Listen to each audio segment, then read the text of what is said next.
Semi exam guide channel पर फिर से आपका स्वागत है। आज हम पढ़ेंगे कफन कहानी के बारे में, जो प्रेमचंद द्वारा रचित है, और इसके पहले थोड़ा सा विश्लेषण पढ़ेंगे इसके बारे में, और फिर अपन 30 महत्वपूर्ण प्रश्न इसके करेंगे जो आरपीएससी फर्स्ट ग्रेड के साथ साथ अन्य आने वाली परीक्षाओं के लिए भी महत्वपूर्ण है। मित्रों, चैनल को सब्सक्राइब कर दें और सब्सक्राइब करने के साथ साथ वीडियो को शेयर जरूर करें ताकि आपके साथ साथ आपके अन्य सहपाठियों को भी इसका फायदा मिल सके। चलिए आगे चलते हैं। कफन कहानी का विश्लेषणात्मक विवेचन हम करने वाले हैं।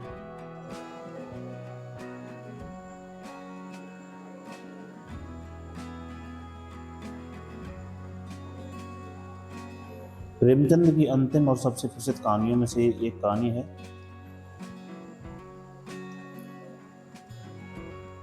प्रेमचंद 1880 से 1936 तक उनका जीवन काल रहा। हिंदी साहित्य के यथार्थवादी और समाज सुधारक कथा साहित्यकार माने जाते हैं।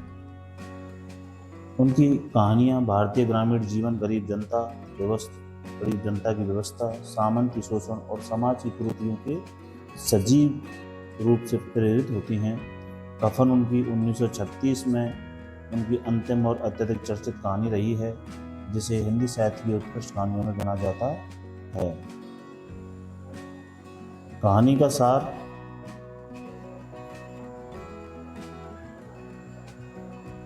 गांव में एक गरीब, ये जाति विशेष का नाम है जो कहानी में दिया हुआ है, घीसू और उसका बेटा माधव आलसी, निकम्मे और अकर्मण्य स्वभाव के हैं। वे मेहनत मजदूरी से जी चुराते हैं और भीख या जुगाड़ से पेट भरते हैं। माधव की पत्नी बुधिया प्रसव पीड़ा से तड़प तड़प कर मर जाती है, लेकिन घीसू और माधव उसकी देखभाल करने की बजाय आग के सामने आलू सेकते हैं और खाते रहते हैं। जब बुधिया की मृत्यु हो जाती है, तब वे गांव के जमींदार और धनवान लोगों से कफन और दाह संस्कार के लिए पैसे मांगते हैं। ग्रामीण उनकी दीनता और स्त्री की मृत्यु से प्रभावित होकर चंदा इकट्ठा कर देते हैं, मगर घीसू और माधव उस पैसे से बहू के लिए कफन खरीदने की बजाय शराब पीने चले जाते हैं। वे तृप्त होकर सोचते हैं कि औरत तो बिना कफन के ही जल गई, पर यह कफन तो उसकी आत्मा को स्वर्ग पहुंचा देगा। बहुत ही मार्मिक कहानी है मित्रों। कहानी की अन्य साहित्यिक पृष्ठभूमि की दृष्टि से आगे पढ़ते हैं। काल प्रसंग कहानी का: यह कहानी प्रेमचंद की प्रगतिवादी दौर में लिखी कहानी है, जो सामाजिक आर्थिक विषमताओं, सामंती शोषण, भुखमरी और अकाल से जूझ रहा इसमें पात्र है। कथानक की विशेषताएं इसकी: कहानी का कथानक अत्यंत सरल है, परंतु उसकी सामाजिक व्यंग्यात्मक गहराई पाठक को झकझोर देती है। यहाँ गरीबी और अकर्मण्यता के साथ साथ समाज की विडंबना और सामंती दंभ पर कटाक्ष है। चरित्र चित्रण में घीसू और माधव आलसी, अकर्मण्य लेकिन यथार्थ के प्रतिनिधि हैं। गरीबी ने उन्हें मानवीय संवेदनाओं से शून्य कर दिया है। बुधिया प्रतीकात्मक चरित्र जो औरत की पीड़ा और उपेक्षा को दर्शाती है। विषय वस्तु में दारुण गरीबी और शोषण है, संवेदनहीनता, पलायनवाद है, सामाजिक विडंबना और व्यंग्य है। भाषा शैली सहज, सरल और व्यंग्यात्मक, ग्रामीण जीवन की खुरदरी सच्चाइयाँ लोक भाषा में प्रस्तुत की गई हैं। कहानी का साहित्य महत्व दिया गया है। यथार्थवाद का इसमें उत्कर्ष है। आगे निष्कर्ष में कहानी का निष्कर्ष यही निकलता है, कफन केवल घीसू और माधव की कहानी नहीं, बल्कि उस समाज का चित्रण है जहां गरीबी, शोषण और अकर्मण्यता ने मानवीय संवेदनाओं को कुंठित कर दिया है। यह कहानी हिंदी साहित्य में व्यंग्यात्मक यथार्थवाद और सामाजिक आलोचना का एक बेजोड़ उदाहरण है। कहानी के बारे में कुछ बातें पढ़ने के बाद में हम उनसे संबंधित कुछ प्रश्न यहाँ करेंगे।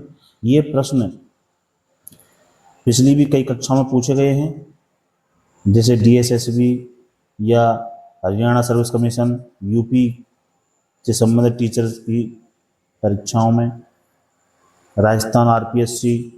तो मोस्टली राजस्थान में कफन कहानी जो है वो फर्स्ट ग्रेड में दी गई है, फर्स्ट ग्रेड के सिलेबस में हिंदी के में। तो हम प्रश्नों को करेंगे और प्रश्नों का स्तर बहुत ही अच्छा है मित्रों। चलिए शुरू करते हैं।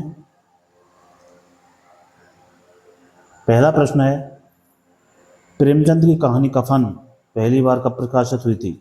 1935, 1936, 1937 या 1938?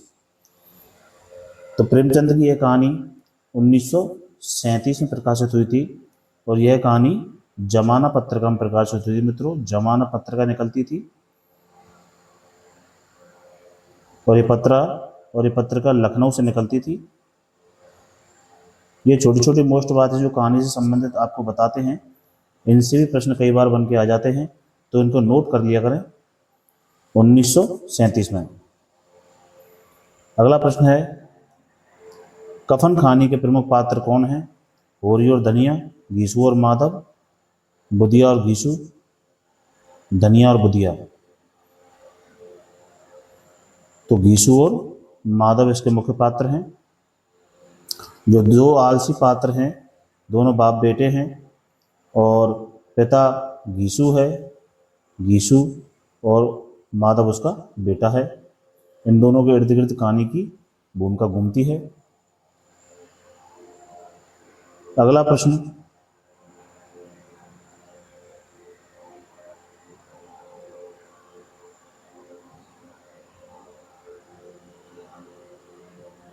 कफन कहानी किस विधा से संबंधित है?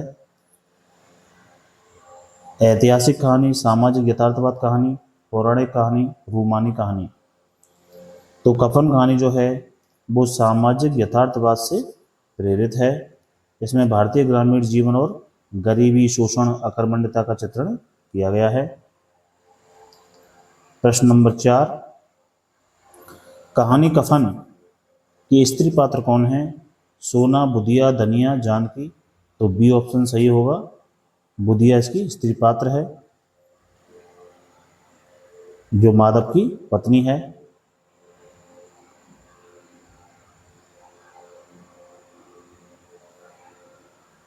अगला प्रश्न, कफन कहानी का शीर्षक किस प्रतीक से जुड़ा है? दहेज, मृत्यु व गरीबी, श्रम, विलासिता? तो option number B right answer हो जाएगा, मृत्यु व गरीबी। गरीब की व्यवस्था और अमानवीयता का प्रतीक ये कफन कहानी है। प्रश्न नंबर 6, घीसू और माधव किस जाति के थे? ब्राह्मण, चमार, कोरी, कुर्म? तो कहानी में दिया गया है option number B right answer होगा। दलित समाज की पीड़ा और दरिद्रता को यहाँ पर उजागर किया गया है। बुधिया की मृत्यु का कारण क्या था? बुधिया जो थी माधव की पत्नी, उसकी मृत्यु का कारण क्या था? महामारी, भूख, प्रसव पीड़ा, दुर्घटना? तो राइट आंसर होगा ऑप्शन नंबर सी, प्रसव पीड़ा। वो अकेली ही प्रसव पीड़ा से तड़पती रही और घीसू और माधव दोनों बाहर आलूओं को राख में सेक कर आराम से मजे से वहां खाकर लेटे हुए थे। क्वेश्चन नंबर 8, कहानी में ग्रामीण लोग घीसू माधव को किस रूप में देखते थे? परिश्रमी, सज्जन, निकम्मे, दानवीर? तो ऑप्शन नंबर सी, निकम्मे के रूप में देखते थे, क्योंकि वो कामचोर और शराबी थे। तो ऐसी छवि उनकी गांव में बनी हुई थी। प्रश्न नंबर 9, घीसू और माधव ने कफन खरीदने के पैसे से क्या किया? मंदिर में दान किया, शराब पी, गेहूं खरीदा, कपड़े खरीदे? ऑप्शन नंबर बी, वो उस पैसे की शराब पी गए। अगला प्रश्न, कफन कहानी का मूल स्वर क्या है? करुणा, हास्य, व्यंग्य, श्रृंगार। कफन कहानी का मूल स्वर है व्यंग्य। ये एक गरीबी और अमानवीय प्रवृत्ति पर प्रेमचंद का तीखा व्यंग्य है। कफन में किसका शोक नहीं मनाया गया? घीसू, माधव, बुधिया, ग्रामीण स्त्रियां। तो बुधिया का शोक नहीं मनाया गया क्योंकि उसके पति और ससुर ने बुधिया की मृत्यु पर दुख न जताकर शराब का आनंद लिया था। अगला प्रश्न, प्रेमचंद किस आंदोलन से प्रभावित थे जिसे कफन जैसी कहानियां लिखी? स्वदेशी आंदोलन, किसान आंदोलन, प्रगतिशील आंदोलन, सुधार आंदोलन।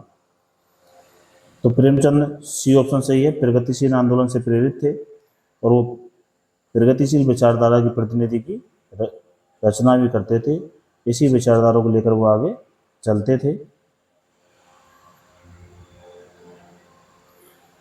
कफन कहानी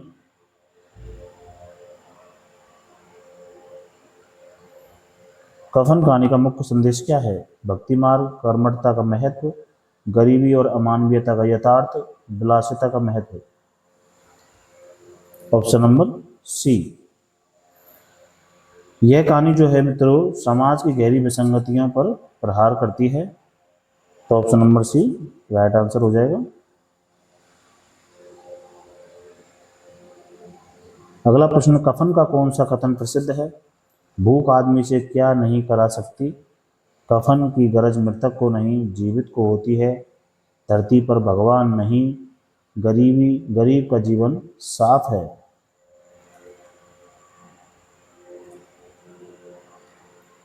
बी ऑप्शन सही हो जाएगा। ये कफन का बहुत ही जाना माना पंक्ति है, कफन की गरज मृतक को नहीं जीवित को होती है। ये पीजीटी डीएसएसबी में पूछा गया सवाल है मित्रों।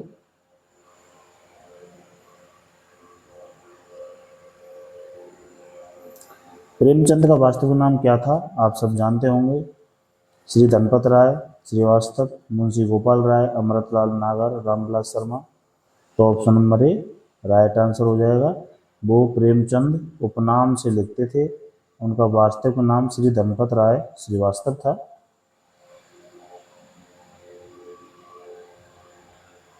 कफन का भावोत्पादक तत्व कौन सा है? बीभत्स, करुण, अद्भुत, हास्य। तो यहां पर करुण। अगला प्रश्न, कफन में समाज के किस वर्ग की मानसिकता का चित्रण है? जमींदार वर्ग, शोषित मजदूर वर्ग, मध्यम वर्ग, व्यापारी वर्ग। तो यहाँ पर शोषित मजदूर वर्ग ऑप्शन नंबर बी, क्योंकि प्रेमचंद ने ज़्यादातर अपना साहित्य निचले तबके की व्यवस्था ही दर्शाई है। उन्होंने अपने ज़्यादातर काव्य में गरीब, शोषित, दलित, इन सारी चीज़ों को वो साथ लेकर चले हैं। कफन का सबसे बड़ा सामाजिक संकेत क्या है? भूख और अकर्मण्यता, प्रेम और त्याग, धर्म और आस्था, प्रकृति और जीवन। तो ऑप्शन नंबर ए सही हो जाएगा, भूख और अकर्मण्यता, क्योंकि भूख इंसान को संवेदनहीन बना देती है। ये इस कहानी का मुख्य भाग है।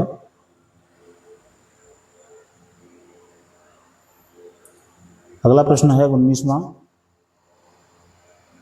कफन में किस प्रकार का व्यंग्य अधिक प्रखर है? राजनीतिक, धार्मिक, सामाजिक, साहित्यिक। तो ऑप्शन नंबर सी सामाजिक, क्योंकि समाज की असमानता व दरिद्रता पर इसमें चोट है। अगला प्रश्न, प्रेमचंद को साहित्य जगत में किस उपाधि से सम्मानित किया जाता है? उपन्यास सम्राट, कथा सम्राट, नाटककार शिरोमणि, व्यंग्य सम्राट।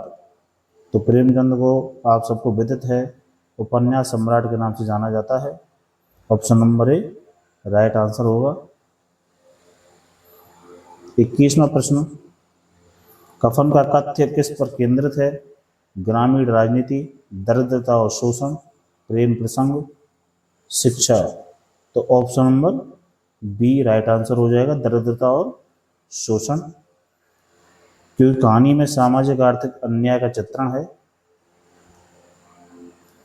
प्रश्न नंबर 22, कफन कहानी किस भाषा शैली में लिखी गई है? संस्कृत निष्ठ हिंदी, बोलचाल की खड़ी बोली, उर्दू मिश्रित हिंदी, ब्रजभाषा। तो राइट आंसर होगा मित्रों बोलचाल की खड़ी बोली, ऑप्शन नंबर बी। 23वां प्रश्न, घीसू अपने अतीत की किस घटना को याद करता है? भूख से मरना, विवाह भोज का खाना, लाठीचार्ज, गांव छोड़ना।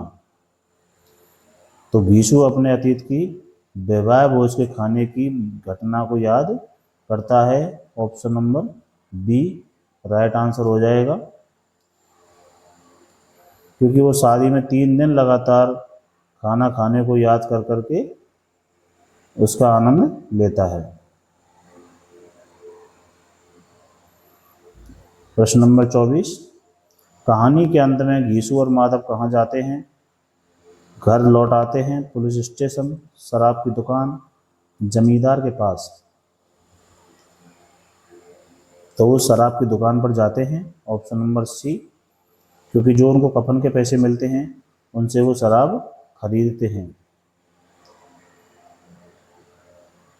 25वां प्रश्न, कफन किस संग्रह में सम्मिलित है? सोजे वतन, मानसरोवर, गोदान, रंगभूमि।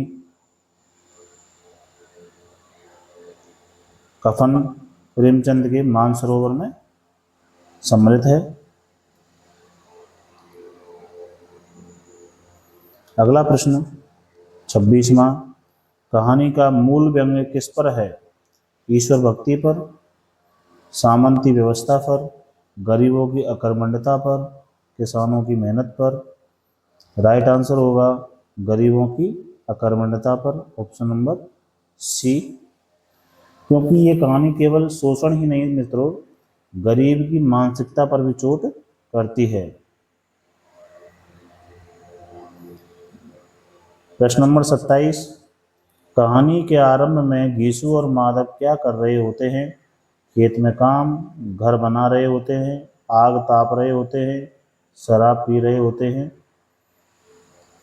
तो वो आग ताप रहे थे घर के बाहर, और बुधिया अंदर प्रसव पीड़ा से तड़प रही थी। ऑप्शन नंबर सी राइट हो जाएगा। 28वां प्रश्न, कपन कहानी का केंद्रीय भाव क्या है? त्याग और बलिदान, भूख और संवेदनहीनता, कर्तव्यनिष्ठा, विद्रोह। तो ऑप्शन नंबर बी भूख और संवेदनहीनता। 29वां प्रश्न, कफन में यथार्थ का कौन सा रूप चित्रित है? आदर्शवादी यथार्थ, क्रांतिकारी यथार्थ, कटु सामाजिक यथार्थ, सांस्कृतिक यथार्थ। ऑप्शन नंबर सी कटु सामाजिक यथार्थ, क्योंकि प्रेमचंद ने बिना किसी आडंबर के समाज का कटु चित्रण किया है। प्रश्न नंबर 30, कफन कहानी का साहित्यिक महत्व क्या है? आदर्शवाद का प्रचार, बी यथार्थवाद का उत्कर्ष, सी रूमानी शैली का उदाहरण, डी धार्मिक कथा। यथार्थवाद का उत्कर्ष, ऑप्शन नंबर बी, क्योंकि यह जो कहानी है हिंदी साहित्य में यथार्थवाद का उच्चतम उदाहरण प्रस्तुत करती है।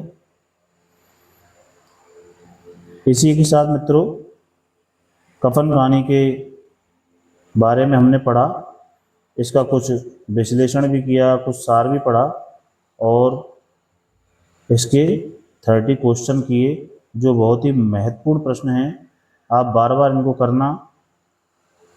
इन प्रश्नों में से मित्रों हर परीक्षा में, हर पेपर में हिंदी साहित्य सब्जेक्ट से तैयारी करने वाले विद्यार्थियों के लिए प्रश्न आते रहते हैं और आते रहेंगे। मिलते हैं ऐसी ही नेक्स्ट वीडियो में, तब तक के लिए धन्यवाद।